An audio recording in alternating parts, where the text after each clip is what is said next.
we will show this Savolla combo in all of its glory, because there's not many things in the game that can give you as big a point swing as Eist with Blaze of Glory, but we've got one right here. Now, we need 20 points, we're going to have way more than that. So we go Savolla, pay his tribute, King of Beggars comes out, and we pay these 9 coins. Instead of being down by 19, we're now up by 14. GG.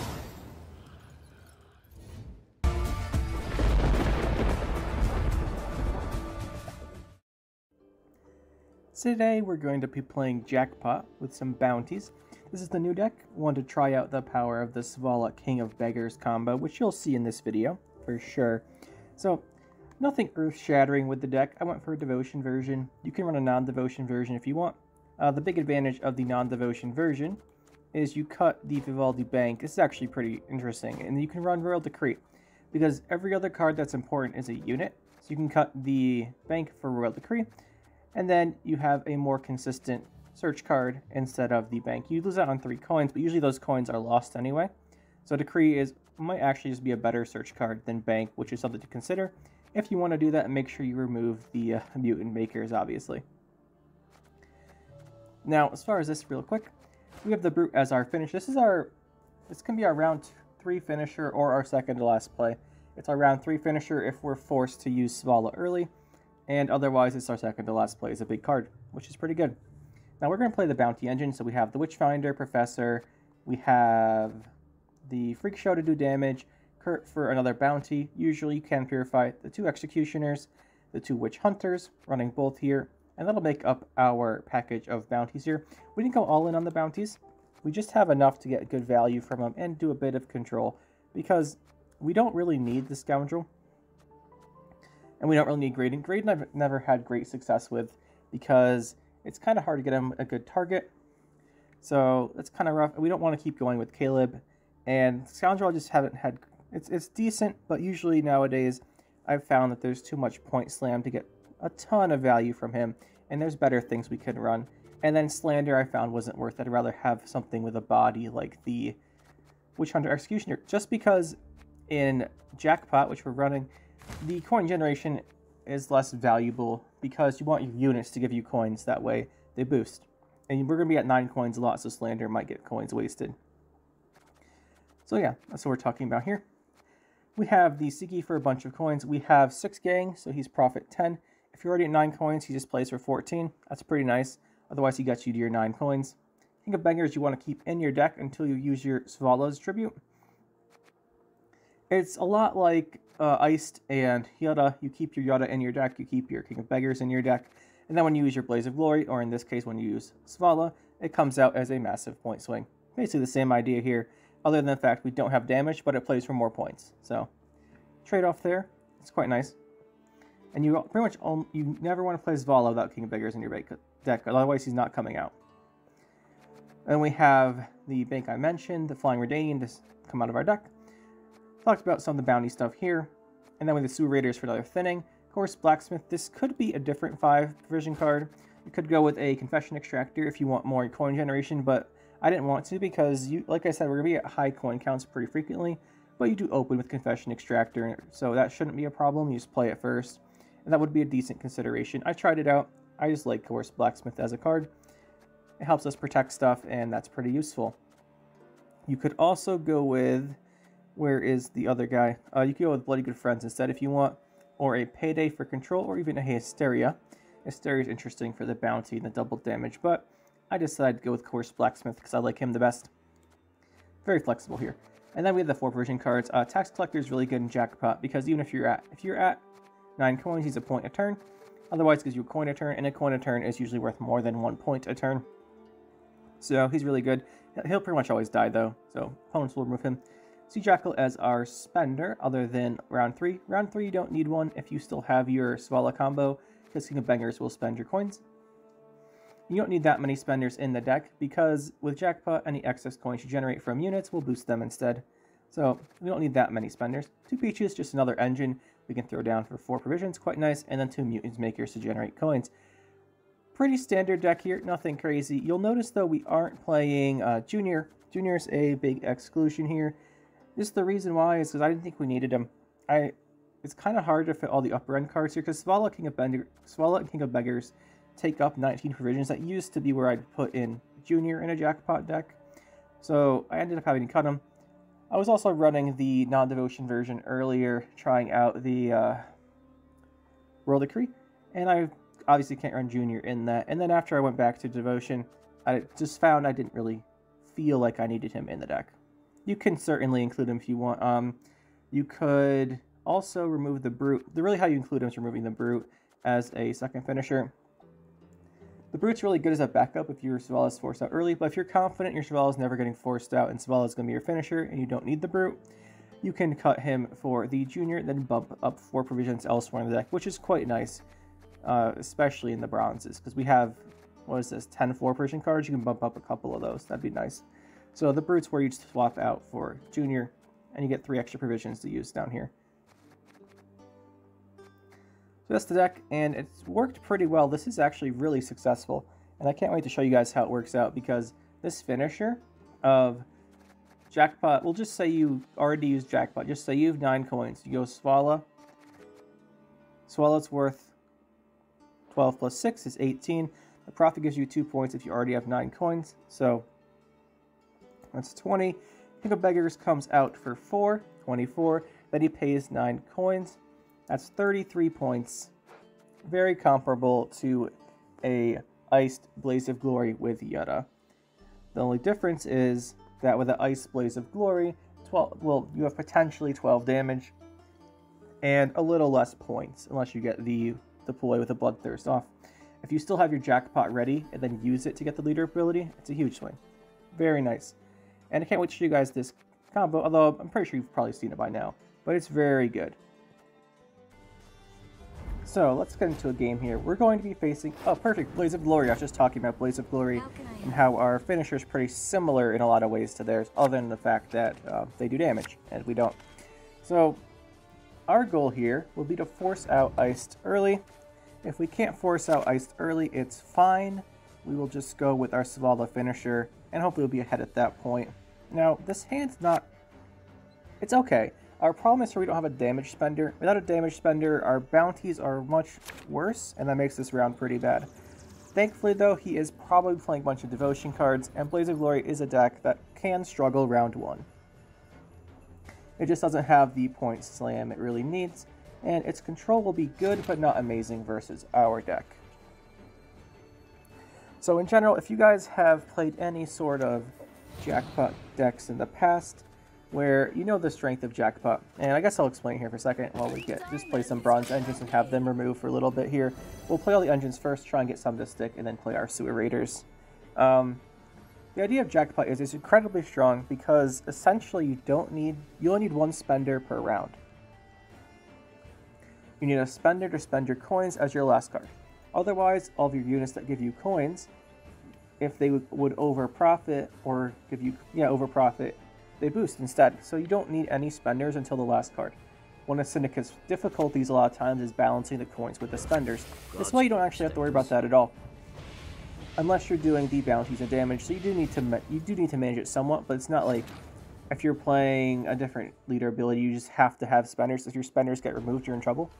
If our spenders get removed, like if we had a, well, we don't have it here. If we, like this Coerced Blacksmith, he kills a Coerced Blacksmith, I don't care at all. So that's the nice thing about Jackpot, that's why it's really strong. And the 9 coin gain is pretty good as well, obviously, because it sets up stuff. Now, since we have this new combo, it probably makes Salamander stronger too, by the way. Salamander less expected now with Jackpot being pretty common. Got our 9 coins, pull out our Flying Redanian. So yeah, that's the idea of the deck here, is what. It's very similar to other Jackpot decks. We just have a little less bounty than maybe you would play in a previous patch in exchange for a huge finisher, much like our opponent will here. Now, he did go for a Delirium on his Ermion, and this will pull out another unit. So he does have his high tempo cards here. Ermion and the Blood Eagle are some of the higher tempo round 1 cards he has. But still, we'll just try and set up some engines here. No, dwarves do not qualify for childcare tax relief. Just set up some engines. The cards you really want to boost with the Coerced Blacksmith are your Witchhunter Executioners. And your freak shows, we don't have either one, so he's just kind of sitting here. If we're going to spend our coins, we'll use this Sea Jackal in our hand last. So, like I said, it doesn't really matter here. You only need the one spender. Again, we'll try and get one of these to stick, just because his round 1 isn't going to be really strong. And this one actually can't die to Gutting Slash, because we timed it with the Brockfar Hunter. I did that earlier with the other one. I didn't say anything about it. You play it when the Hunter's ability is on cooldown, and it boosts to 5, so they can't Gutting Slash it. Play our Sea Jackals. This is our Point Slam card. Next turn we'll go for our Sea Jackals. Did I say Sea Jackals? Our Sewer Raiders. Our Sewer Raiders who came out now. And next turn we will go for our Sea Jackals. He could Gutting Slash our guy now with the Brockfar Hunter. Certainly possible. But we might, if he goes hard here, we might have to play Sigi. Although I don't really want to. Okay, so he doesn't have the Gutting Slash. It's nice to know. That's a big play. I think we might have to commit Sigi here. The coins are more valuable on... Their coins are worth more than 1 on the Sea Jackal here. So you might want to play the Sea Jackal first to get more value. But the issue with that is he's playing a Blaze of Glory deck. He probably is a more card of Terror in there. I don't want to do all of my boost on one card. I want Sigi to boost by 10, and then I want to boost my Sea Jackal. So we'll play Sigi first. It's worse if he doesn't have the Heart of Terror, and it's worse if he just passes right now, because we played a high value card. But if he keeps going here, I'll be glad we have the boost split between the two cards. As we really don't want to lose uneven to a Blaze of Glory player. If we need to, we can also commit the Professor at some point here. He'll do pretty well for himself. Sea Jackal will be our next play, though. We're going to play him and then boost him quite a bit. I'm not sure we'll spend all of our coins. We might just spend 4. But we'll spend a bit. We can have a pretty big point swing here. He's going to have difficulty playing any more high impact cards like the Y'all. Because he's not going to have any other Point Slam cards. Because he's playing Blaze of Glory. Unless he wants to commit Eist. Like, his big cards are what? Probably Heart of Terror. Although I've seen more Yalmars than Heart of Terrors. I'm not sure why. But this Skjall, by the way, kind of tells me he's playing the Heart of Terror. Or not Heart of Terror. Skjall kind of tells you that when they're playing Hemdall. What am I talking about? Yalmar. Wow, that's some weird naming right there. But yeah, usually if they're playing Skjall and then the Chursek Invader, you can kind of infer they're playing a Yalmar, although they aren't always. Heart of Terror I've seen a little less of because there's less boost-based decks in the meta right now. Although we have a lot of boosts, so if he does have one, he'll play here. But it's going to be pretty hard for him. Perfect. Like I said, we wanted to save a couple coins. We could have spent them all. But I don't think we need to. He's not going to have a big Point Slam plays outside of Heart of Terror. And I think he's playing Yalmar instead. Because you really don't play both. So here, again, we don't have a damage spender, so the bounty is not really worth very much.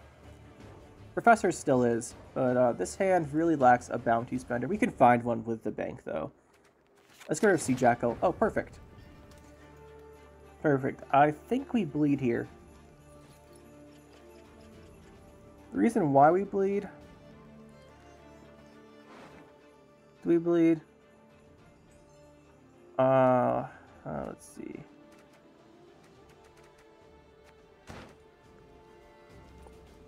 The reason why we bleed is I want to get rid of his finisher. Because in a short round 3, our finisher... Like in a short round 3, his finisher is still really good. So we'll open with this here. Now hopefully the thing is we're open with the Witchfinder here because he can't actually kill this without Blaze of Glory in one card. Right? So that's nice.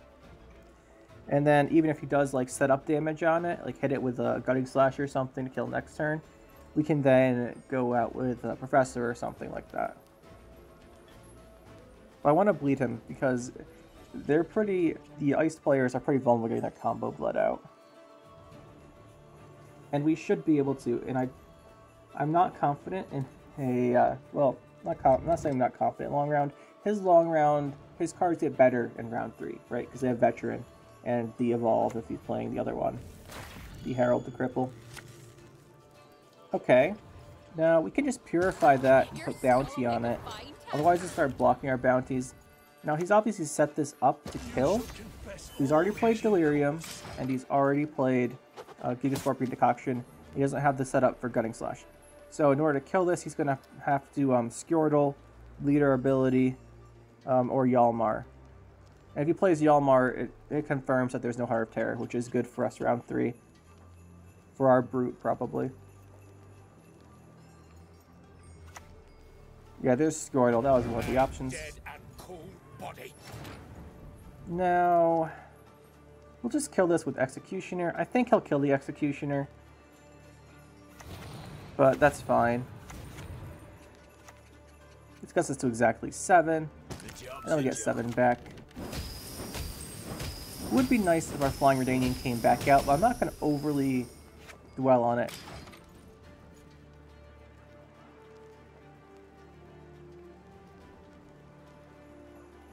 So if we play Bank here, we can tutor out whatever card we need.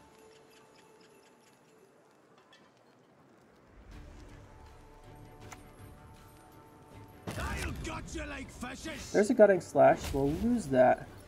Professor only really can hit the Gabiorn here. We could have put a Bleeding from our Executioner on the Skjortle. That would have been smart. We were thinking ahead. I was thinking about explaining this Baldy Bank. But yeah, if we put a Bleeding on the Skjortle there, it would have gone to 4. Professor could have killed it. That would have been a nice play. I think we still bleed though. So I want to force more out from him. Let's see. So this deck ordering, not great, to be honest. Brute's on the bottom, Savolla.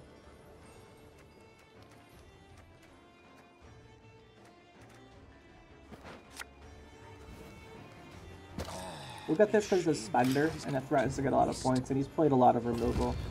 So unless he removes this, we have a really big option.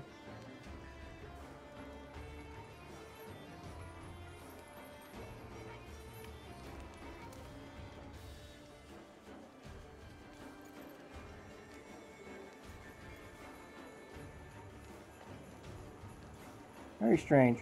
Anyway, talking about this here, we're doing a bleed right now, but okay, there's Trigby. That's another good card to get rid of. The thing with Professor is he's only going to not play for a ton, since we didn't put that one bleed on Skjortle. Coming back to haunt us, I didn't think he had the damage to kill off the Executioner, but he did. Question is, do we go for Professor and spend our coins? As we have +6, and then we get 2 more back, so that's +9. That leaves us at 5 coins. That's 9, +6 is 15. We get rid of 2. That's 17. That's pretty big. He can't do that without committing Leader Ability or potentially his Heart of Terror, but I don't think his Heart of Terror.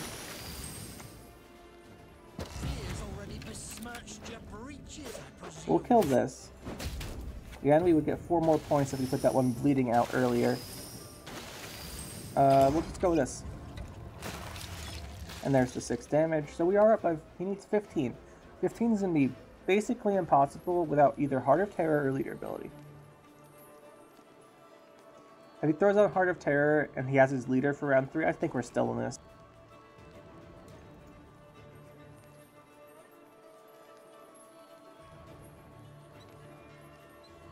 And then we can maybe get the Brute.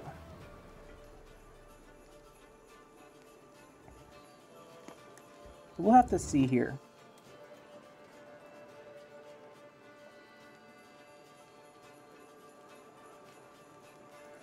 His hesitation tells me he's going to play either, he has to play both his cards or he's going to Leader.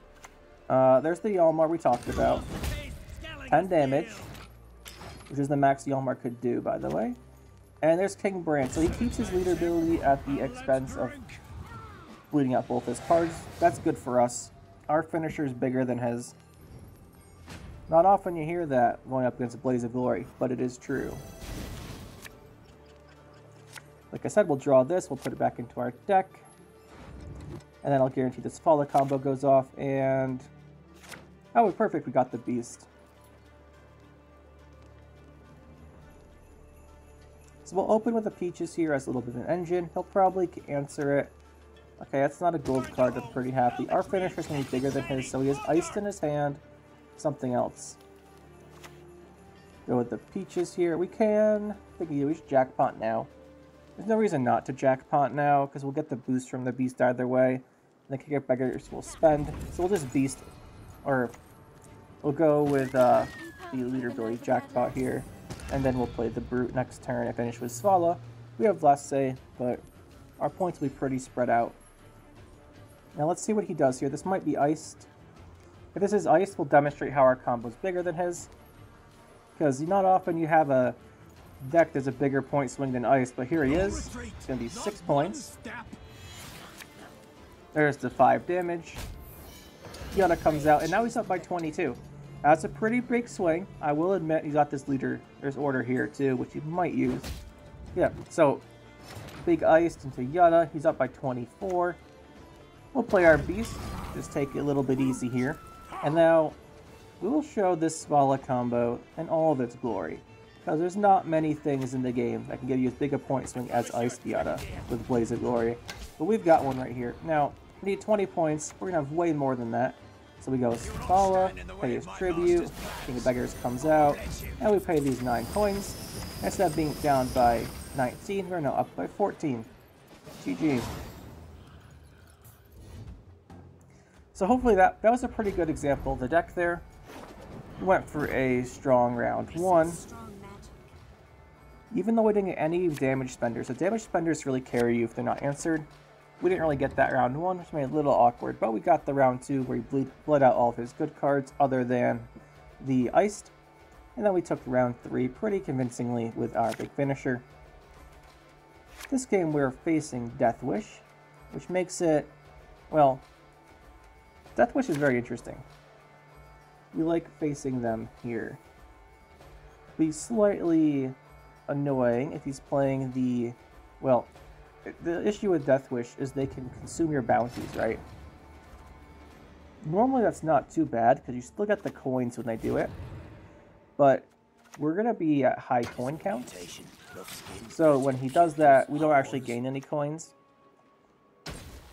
Because that doesn't count for our leader ability as a unit giving us coins beyond our max. So that doesn't work. So that might be a little annoying. Normally you don't really care too much if they consume stuff with bounty because you get the coins, but we won't actually. One thing that he does have to do though is respect Graydon. We're not running Graydon, but he doesn't know that, so I think we'll just bounty this Barghest, and that might dissuade him from consuming with it. If he doesn't consume with it, we can kill it with a Witchhunter Executioner, which will be a nice setup. If he does consume with it, we just pay with Executioner a whole bunch and maybe not do anything else. Or we might play our... yeah, that's probably our only option, is to kind of pass after that. But this is looking good. It looks like he fell for our bait there. He thought here's Marrowlorns in his hand. Honestly, he probably has Marrowlorns in his hand. So we'll just knock this down. Not the most efficient, but we don't want him having that. And we'll get our 9 coins some other way here. There's a Marrowlord.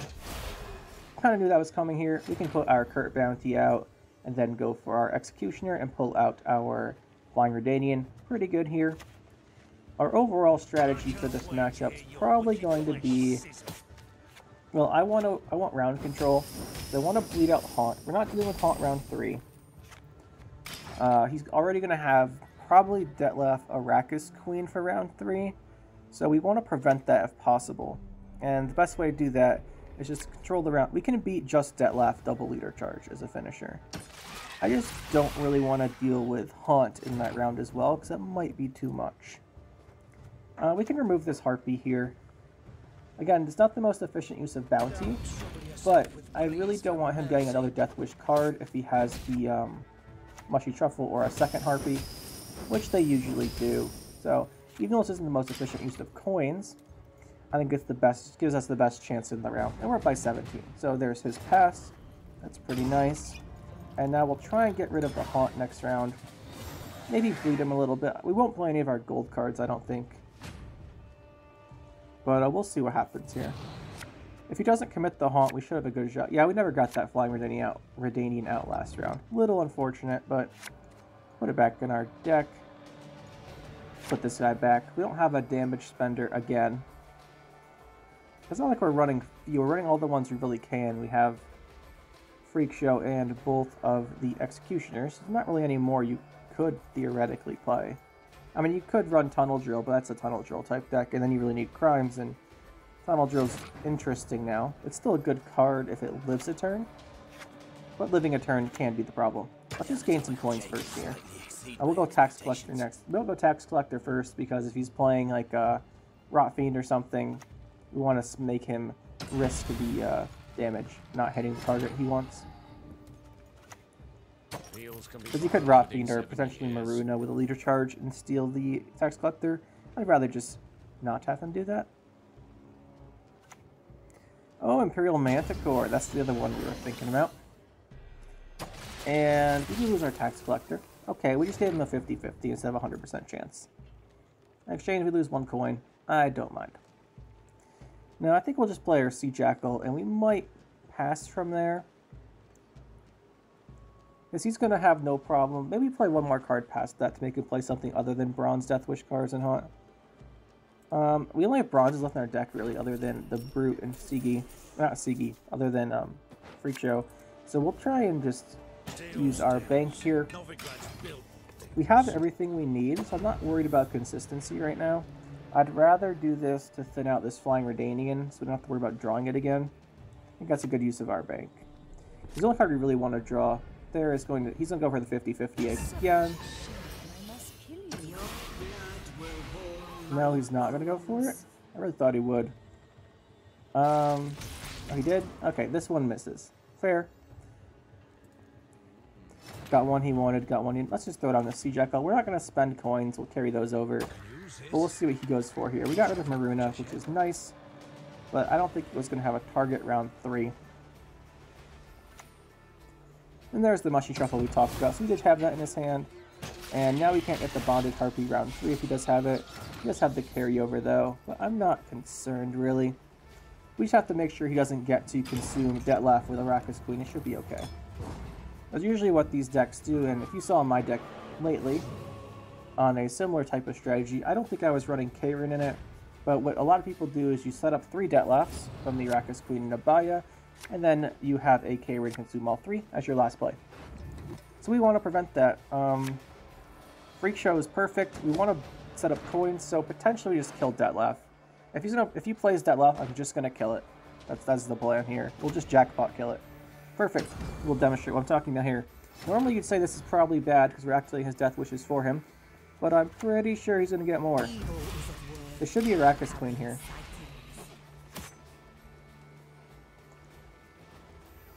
We could have gone for our, we couldn't go for the kill there, by the way. We only get 15 coins, so we need 18. So I need these 3 coins from the, whatever her face is, Witchfinder, to actually get to 18 coins to kill Detlaffs. Did pay off here, because he opted to stop our strategy instead of going for his.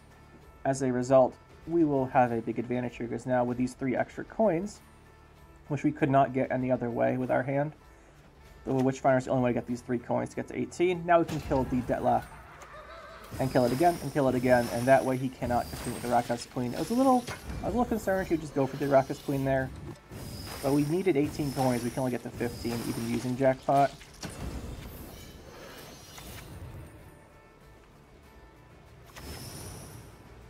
We'll go with this, we'll boost them up. We don't actually need 18 coins anymore, right? Because we got the bounty on him. But without that bounty on the Witchfinder, we needed 6 more damage. Or 6 more coins, right? Because we got 6 back from that. So before we had... Oh, he's just going to Heat Wave it. That's fine. We don't need to spend any more coins. But yeah, so we had to get to 18 coins to kill Detlaff without a bounty. With the bounty, we just needed the 12. Okay, so he will not have an Arrakis Queen on Detlaff, which is really nice for us. That'll save us probably some points. I'm guessing he's going to have a K-Rin finisher. I think that's the more popular version of the deck. There's the Arrakis Queen, and again, we just saved ourselves 3 points by that not being a Detlaff. Very worth it. Brute here plays for quite a bit. The 4 coins, and then he plays for 12. Really good value. Flying Redanian comes back, even better value. Our tax collector just boosts himself by 1 right now. There's the Abaya, so we correctly predicted what he was going for. It was the Detlaff Abaya combo with the Arrakis Queen. I think if he got that off, we lose potentially, right? Because his finisher is going to be really big.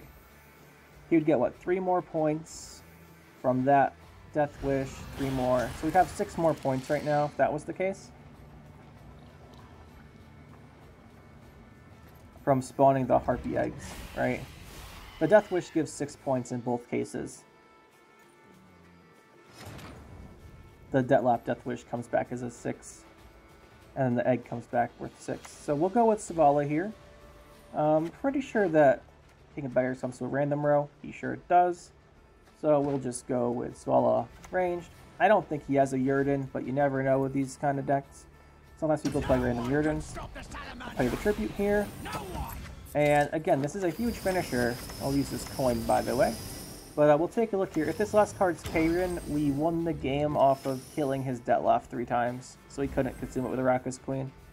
That would have given him 6 more points. Yeah, 6 more points. And then each of these consumes that was not a Deathwish card was also 6 more. So we would have lost if we didn't do that.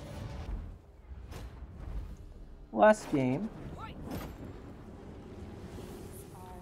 Another Jackpot player. Yeah, so knowing your opponents is really important, right? We knew he was going to go for that Detlaff Arrakis Queen combo. It is a very strong round 3, the Kairin finisher, but we were able to preempt that. If he didn't go for the lock on our Witchfinder, potentially we still take the round with Witchfinder value. So it was probably worth him. It was probably smart of him to go for that. People don't really expect you to just kill Detlaff, kill Detlaff 2 Deathwishes and then kill him again. It was a huge commitment. We committed our jackpot to it, but we were able to get back to 9 coins afterwards, so it wasn't too much of an issue. Now, in a mirror match here, last day is going to be kind of important. This world only 2 things are certain. It's going to be kind of important, but more important is going to be round control, right?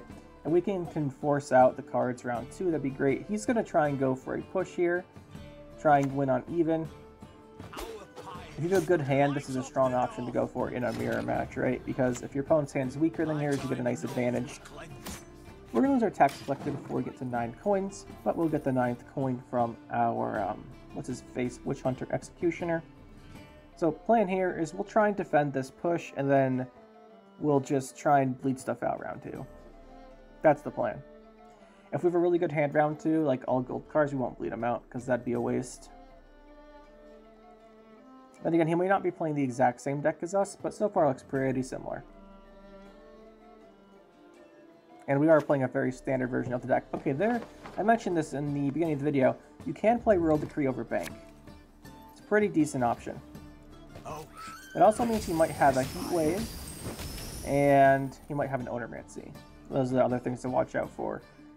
Although, not Ownermancy. He might have a Heat Wave or one of the Geralt cards. Geralt's not that popular, but you always gotta watch out for him. We can do 6 damage here and get 6 coins back and get our Flying Redanian out. Now, the good thing for us is with his push this round, he's not gonna get his Flying Redanian out easily, because he's gonna keep spending coins, right? Because I expect this turn him to kill off our Witchhunter Executioner. That's what I would do if I was him. Deny us the option to keep spending coins efficiently. There's a Slander, like we expected. And, okay, he almost got to 9, but not quite.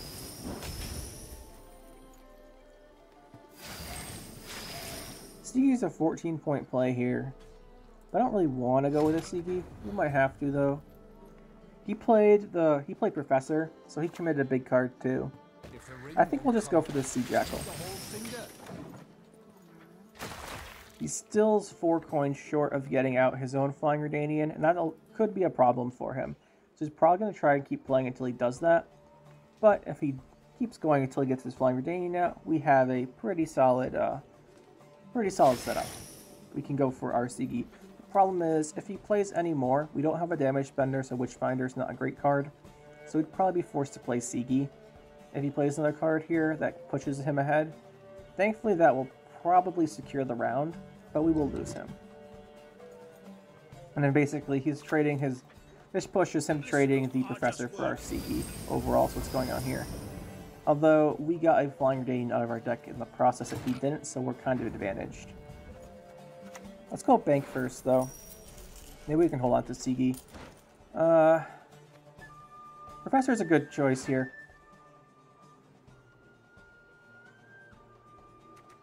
Let's go with him. And we'll kill off this Coerced Blacksmith. Unfortunately, that does kind of give away we don't have a damage card, but trading Professor for Professor here, definitely better when we got our Flying Redanian out and he didn't. We could have played Sigi there instead of playing the Bank, but I know I have Sigi, and the Bank could give us something else, potentially a damage spender, for example, although it would probably die. So Freak Show, for example, was really a nice card to see there. If it was near the top, that I would have preferred over playing Sigi, but we went with the Bank here. If we could have just played a Bronze 2 and then gone for our Sigi next turn. As long as we're not losing on even, it's fine. This is a pretty big differential for him to overcome when he only has 4 coins. I think okay, perfect. He's just doing a setup card to get out his Flying Redanian, and that's... We kind of figured he'd play until that, and now we'll pass. He still needs 13. Pretty easy when you have 9 coins. I mean, any card will do it. Oh, but he's gonna go for a Heat Wave. Nice. We got Heat Wave out of him. So we used Bank. He used Decree. We both used Professor. And then we traded our... what's it called? Well, then he played a Heat Wave on top of that. So that's good. We got rid of another gold card. No Sewer Raiders. I mean, we have Sewer Raiders, but it's kind of hard to play them if he just passes. So I'm thinking about right now. We'll hold on to them because I want to thin, but our hand's really strong. And potentially he bleeds us, which is why I kept these 3 bronze cards, by the way. Witchhunter Executioner is not really... Witchhunter Executioner is really required if we don't have the Freak Show to go with the Witchfinder. Then we can drop the Peaches here, because if he just passed, we can't just throw down our Sewer Raiders, because we don't get the ability to pull out of our deck the thinning. A little annoying, but I think we'll throw back the Sewer Raiders this round. Or we have other options that are better. We'd like to... There's the Freak Show, perfect. And King of Beggars is going back in our deck, because that's our finisher. That also means we can redraw or mulligan this last card away safely without being in danger of drawing him. Because you definitely want him in your deck. It's worth not doing your last redraw to keep him to avoid the chance of drawing him, because drawing him it's really bad because he's basically just a 4-point spender otherwise, and he doesn't give your coins back. Drawing him is so bad. So you just gotta make sure you don't do that. You gotta be careful with your last redraws, basically. A lot like Yada and Eist again, with Blades of Glory. My lads will make sure of that. Except worse if you do draw her, because you don't have backup options. We'll open Sigi here, pull out our Flying Redanian. This way, if he plays anything sketchy, we can just kill it with our Freak Show. Tunnel Drill. Yeah, we're just killing that with Freak Show. There's no way we can allow this to get going. Tunnel Drill is still amazing if you have the Crime. Thankfully, he doesn't have the Crime, so he'll have to wait a turn, and in that turn, we will kill it. Unfortunately, this means we don't get any bounty value, and we're probably going to lose this Freak Show. Although, without a Junior in his deck, because he's not running Devotion, it might be difficult. Alright, so he's going to set up the kill on it. That's fine. It'll die next turn. Not too worried about it. We can go for a Mutant's Maker here. We could have gone for a Purify on Kurt. That was a choice. But honestly, I'm not too concerned here because we have the Witchhunter Executioner and Witchfinder still. I think we can still get value otherwise with our own bounties. And the more bounties we put out, the bigger our Brute plays for, or the more it plays for. Purifying this was an option though, and not a bad one. but I want to get Witchfinder out. I'm going to go with Executioner, and probably Jackpot the Executioner, or get some coins set up. Okay. That's not too good. I think we play the Witchfinder, get the one bounty from her, and then we will kill this the turn after with Witchhunter Executioner. He would have killed our Freak Show even if we purified it, so... Oh, he's going to go bounty on this. Make it tall. I guess that kind of makes sense. It makes it hard for us to remove quickly. But with the 3 coins from Witchfinder, we shouldn't have too much trouble doing it. Although I think we'll have to Jackpot. Because that's 9 coins, and we get 2 from Profit. That's 11. Yeah, we do 1 more damage. So we will have to use Jackpot to kill this guy off. He purified it. He's not getting bounty value then, though, so it's basically an even trade. And we have another way to give him a bounty, and then, oh nice, we finished the give out so many bounties contract. It's pretty convenient. And then we have Kurt as well for another bounty, so this is looking pretty good here. Remember, he played a Heatwave earlier, so we have 1 more gold card than him. And several more provisions, seeing as we actually drew everything that we needed. Which means you should have a pretty good advantage here. And when we kill this Freak Show, he'll lose his Spender. Although, again, Spenders aren't amazing here, because his last play will also be Savolla, King of Beggars.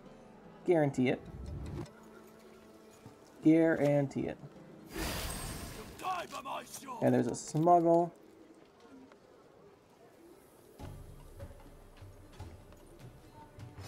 I'm curious, he has to have more profit cards in his hand, otherwise he wouldn't have spent so many coins with Freak Show.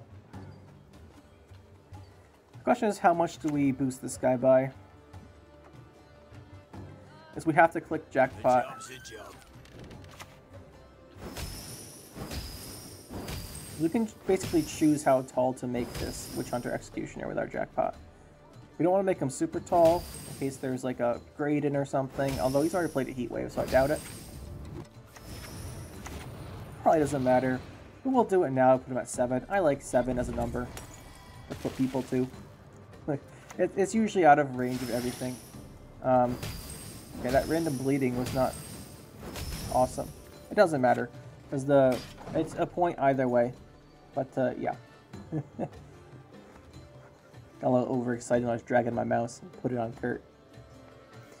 Doesn't matter, though. As long as we have 7 coins, we're fine, because the Savolla has Tribute 2 on it.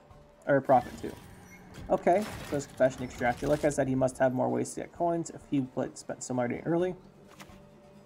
And we'll play our Kurt here. We'll go back to 9 coins. At 1 bleeding, it's basically a preemptive 1 damage this turn. And that means our beast, or our, he's calling Brute Beast. The Brute will boost by 6, because that was the value of the last thing we killed. And he'll profit by however many bounties we gave out, which is a good number. This is going to be a big finisher here. This is why we're playing the Brute, because he gives us a big option here. It's going to be a 17-point play. There's 17 points. This is I really like the Brute in the deck as a secondary finisher, because you saw there, 17 big play. He's going to have his own Swallow play, and there's a Sigi. So our last plays are going to be worth the same amount, except he will gain an extra 2 points from Sea Jekyll over us as a more efficient spender, but we're going to be way ahead here, and he won't really have a chance. And this will be another good game. GG. We're up by 54. His own Savolla, King of Beggars, will not do that. There it is. There's a little bit more efficiency from him. And now we win by 19. GG. Deck is really strong.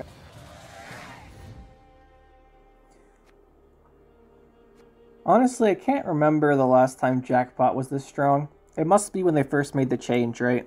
They first made the change to how Jackpot worked, and Jackpot Syndicate was the strongest deck in the game, I think. Although Blind Pockets was still really good then. But I can't remember the last time Jackpot was this good. Savolla, King of Beggars, crazy combo. King of Beggars is just an insane card. Just an insane card. Thins himself out of your deck, giving you a spender at the same time in a deck that doesn't need to run spenders most of the time. Jackpot. So you don't have to keep one for round 3. Normally you have to keep a spender for round 3 with Jackpot, because you have to use those coins somehow. You just can't have 9 coins sit there. So he gives you the spender round 3, comes out of your deck, refunds your 9 coins. He's worth 13 just by the counter 9, and giving you the 9 points back, and then being worth 4. Amazing. And then he spends the 9 coins, gives you back the Savolla. Such a strong finisher. It's not often you see strong finishers that can compete with stuff like Blaze of Glory, but this is certainly one for just draw value. As far as versions of the deck, things you could do, we mentioned a version with Royal Decree. So you put in Decree instead of Bank. Pretty decent option here. You take out your Mutants Makers, obviously, and you put in different 4 version cards or 5s. I think with this, you could go with the taking out with the Brute if you want to put in another card here as well. A decent option here is going to be your Jux. Jux is a good option. You don't get the third one with the Firesworn transformation. This one here, the Grandmaster, but you don't really have that many Firesworn cards, so it's not a big deal. You could do that with the points you got from the Brute. You could also, since you're playing non-devotion, play a Heatwave. Heatwave's pretty useful, especially against stuff like Kraken Pirates. And then you can put in a 5 and a 6, a 4 and a 7, that kind of stuff. So this is one change you can do. Real quick, I'm going to undo that and talk about the devotion version, because I like it better. And I think it is overall just a bit stronger. Just a bit stronger. So one thing to mention here is before, when I was playing Syndicate, I used to run a lot of poison engines, and we'll talk briefly about why we're not running the poisons here. And that's mostly because you get over-profiting a lot from the poison cards, especially the Fistic, because you don't want to have to deal with having too much poison. Not a great choice. So instead of that, you just run the more value from like the Peaches and the Tax Collectors as engine cards. Engine cards are pretty good. And they help you get to your 9 coins that you're flying Redanian, which is nice. It's nice not having to worry about balancing coins and the spenders as much here, especially round 3 when you get King of Beggars. So I actually wouldn't change anything in the deck. I like it how it is. This 5-person slot with the Course Blacksmith you can certainly change if you want. That is one, and you could also, if you don't like Sewer Raiders, you can go for the other ones, the Casino Bouncers. If you don't like having the option of not having enough coins, because sometimes you don't have enough coins. Although you hoard a lot with the deck because you don't spend the coins except for bounties. So you don't really need to swap out Casino Bouncers. Casino Bouncers is better, it's say in a dry pass round 2 where you won't have coins. But I like these Sewer Raiders for the extra 1 point. They're both good. They're both good. You could potentially run them both as well if you want to cut a provision somewhere. But I think just one of these thinning pairs is good. And then last thing is you could cut your Brute as a second finisher. So the Brute's really good if you've had your Savolla forced out early, or as a early, like a way to secure round 2. He's really good there. But you could cut the Brute for your Junior. This is his Devotion for more damage. And then you could fit in something in the 8 provision slot here after cutting this Course Blacksmith, which is the flex card, really. So, and then you could put an 8 provision card here. Probably the one I would like. I like Boris. Boris. Yeah, Boris is pretty cool. It is worth 11 points overall. Really nice. So you could try this out if you don't want to go with the Brute. You can set Boris up. He can also help you get damage, and it's just good. It synergizes with the bounties. So that's an option as well. You could also do something a little different if you want. Cut a 4 provision card and then add something else. So on the 7s, I just think the 8s are a little bit better here. So you could run one of these instead. All that being said, though, this is the deck. I think it's really good. Like I said, I can't really remember the last time that a Syndicate with Jackpot was this strong, other than maybe when they first made the changes. The deck's really good. It has a lot of answers to stuff, and despite the amount of bounties and stuff in it, really good. The only thing you kind of have to watch out for is Pirates with the armor on all of the units, just because bounty gets really not great when you have to keep picking through armor. But we don't rely super heavy on the bounties, so you can try and go for the bounties early on. They don't have a lot of armor, stuff like that. And that might work out. Either way, that'll be it for this one. Hope you guys enjoyed, and we'll see you next time.